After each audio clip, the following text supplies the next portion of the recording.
नमस्कार। बिहार हेडलाइंस में आप सबका स्वागत है। आप देख रहे हैं न्यूज वॉच। तो आइए एक नजर डालते हैं अब तक की प्रमुख खबरों पर। उत्तर भारत में ठंड ने बढ़ाई परेशानी। दिल्ली से लेकर बिहार तक गिरे तापमान, कई जगह पर छाया कोहरा। बिहार की सियासत में जल्द हो सकती है निशांत कुमार की एंट्री। जेडीयू के बड़े नेता संजय झा ने दिए स्पष्ट संकेत। बिहार सरकार ने सरकारी स्कूलों के छात्रों के लिए शुरू की मुख्यमंत्री भारत दर्शन योजना।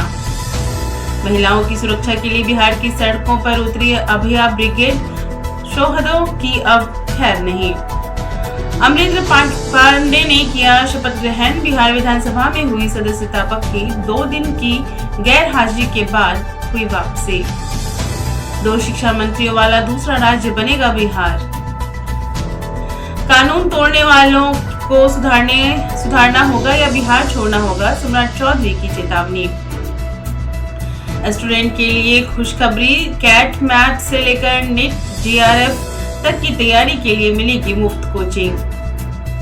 बिहार के युवाओं के लिए एनसीआर में नौकरी का मौका। सुपरवाइजर, सेक्रेटरी और गनमैन की पोस्ट पर निकली बम्पर भर्ती। बीटीएससी की ओर से 10वीं पास युवाओं के लिए सुनहरा मौका। वर्क इंस्पेक्टर के 1114 पदों पर रजिस्ट्रेशन आज से शुरू। भागलपुर के मैट्रिक इंटर छात्रों के लिए बूस्टर डोज बनेगा गणित और विज्ञान का क्रैश कोर्स।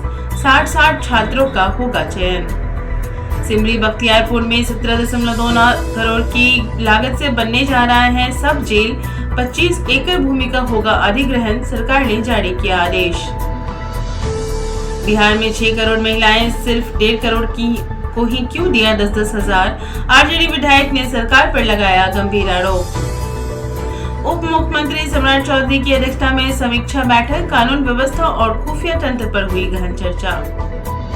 8 घंटे में पढ़ाई, छुट्टी से पहले राष्ट्रगान। बिहार में शिक्षा विभाग ने जारी किया नया टाइम टेबल। मुजफ्फरपुर में बीजेपी विधायक के पीए विनोद दास को अपराधियों ने मारी गोली। शादी समारोह से लौट रहे थे घर। बिहार में बाल विवाह रोकथाम के लिए बड़े स्तर पर अभियान। सभी 38 जिलों में सर्वाधिक प्रभावित गांवों की होगी पहचान।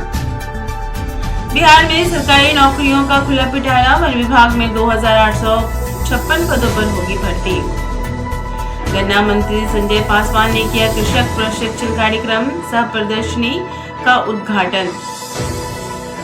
खरीक प्रखंड में शिक्षण और स्वास्थ्य संस्थानों की जांच, लापरवाही उजागर। जिलाधिकारी के निर्देश पर की गई कार्रवाई। गोपालगंज में शराब तस्करों का अनोखा कारनामा। उत्पाद विभाग की टीम ने तंदूर की भट्टी से बरामद की लाखों की विदेशी शराब। डीएलएड में पास पर इंटर में 50 से कम अंक वाले नहीं होंगे काउंसिल में शामिल। आरसीडी में एक्स्ट्रा कैरेज भुगतान को लेकर माथापच्ची। तत्कालीन अभियंता प्रमुख ने रेलवे के पत्र को बताया था संदिग्ध। रेलवे का पत्र पहले जारी हुआ था और अधिकारी का दस्तखत बाद में। बिहार सरकार का बड़ा ऑफर। मात्र 1 रुपए में मिलेगी जमीन। 31 मार्च 2026 तक करना होगा आवेदन। गया कोडरमा रेलखंड में एक ही ट्रैक पर आ गई 2 ट्रेनें। पीछे से आ रही पैसेंजर ट्रेन की लोको पायलट की सूझबूझ से टला बड़ा रेल हादसा। बिहार के 8000 से अधिक पंचायत बनेंगे मिनी सेक्रेटरिएट। एक ही छत के नीचे मिलेंगी सभी सेवाएं। पंचायतों में खुलेंगे हाई स्कूल। बक्सर की बेटी अनु ने जिले का नाम किया रोशन। T20 नेत्रहीन महिला क्रिकेट वर्ल्ड कप जीतकर लौटी गांव। लोगों ने जमकर किया स्वागत। गोपालगंज में आदेशों की अनदेखी पर कड़ा प्रहार। बार बार नोटिस के बाद भी गैर हाजिर डीपीओ का वेतन तत्काल प्रभाव से रोका गया। सरकारी दफ्तर बना तस्करों का अड्डा। नवादा में बीडीओ आवास के पीछे से 39 बोतल शराब बरामद। भोजपुर में भी मिली सफलता। बिहार विधानसभा में द्वितीय अनुपूरक बजट पारित। शीतकालीन सत्र का समापन। समस्तीपुर के डिप्टी मेयर राम बालक पासवान विवादों में। शादी में डांसर के ठुमकों का लेते रहे लुफ्त। शराब परोसे जाने के बीच कैमरे में हुए कैद। बिहार की 18वीं विधानसभा का प्रथम सत्र अनिश्चितकालीन के लिए स्थगित। मुजफ्फरपुर में बस से ने स्कॉर्पियो को रौंदा। एक ही परिवार के 12 लोग घायल। गंगा स्नान के लिए जा रहे थे सभी। बिहार विधानसभा की शीतकालीन सत्र समाप्त। अध्यक्ष डॉक्टर प्रेम कुमार ने जताया आभार। बिहार हेडलाइंस में फिलहाल इतना ही। कल फिर मिलूंगी नई खबरों के साथ। बने रहिए न्यूज वॉच के साथ। तब तक के लिए नमस्कार।